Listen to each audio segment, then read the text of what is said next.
বন্ধুরা, আজ মূলত একটা মজার পরীক্ষা হবে। আমার হাতে একটি গোলাপ এবং একটি শোলার টুকরা আছে, যেটা ককশিট বলে। আমি এখন এই দুটাকে দিয়ে একটা দক্ষ কারিগরের কাছে একটা চ্যালেঞ্জ করে দিব। দেখি তিনি কেমন চ্যালেঞ্জটা গ্রহণ করতে পারেন। দেখুন, কারিগর খুব মনোযোগ সহকারে আসল ফুলটা দেখছেন, মাপছেন।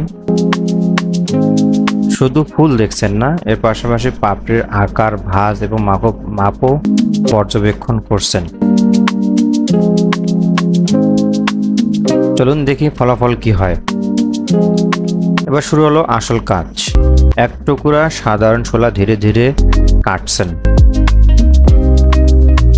এই সুন্দর অস্ত্রটা দিয়ে কিভাবে এক টুকরা শোলাকে এভাবে কাটা যায়, কতটা ধৈর্য দরকার হয়, আপনারা না দেখলেই বুঝতে পারবেন না। এখানে মূলত ধৈর্যের কারিগর।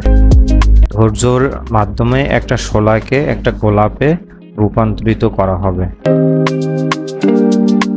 এখানে আপনাদের কাছে একটি প্রশ্ন, আপনারা কি মনে করেন শোলা দিয়ে তৈরি ফুল কখনো আসল ফুলের মতো দেখতে হবে বা হতে পারে? কমেন্টে আপনার মতামত লিখে জানাবেন। আমি তো অবাক হয়ে যাচ্ছি ওনার দক্ষতা দেখে। বন্ধুরা দেখুন, কাজ যত এগোচ্ছে ততই আসল কারিগরের একটা নিখুঁত ছোঁয়া কাজে লাগতেছে। এখানে একজন শিল্পীর দক্ষতা প্রকাশ পায়, কারণ সবাই ফুল দেখে কিন্তু সবাই ফুলের সৌন্দর্যকে নিজের হাতে তৈরি করতে পারে না, এটা বাস্তব।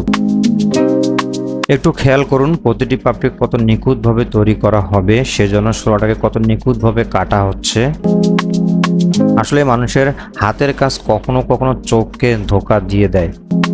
আরেকটা প্রশ্ন করি ভিডিওর এই মুহূর্তে, যদি আমি আপনাকে না বলতাম তাহলে আসল কোনটা গোলাপ এবং নকল কোনটা গোলাপ সেটা আপনারা চিনতে পারতেন না, কারণ কাজ শেষ হলেই বুঝতে পারবেন। আমি আপনার মতামত জানতে চাই, আপনি কি আসলেই বুঝতে পারতেন?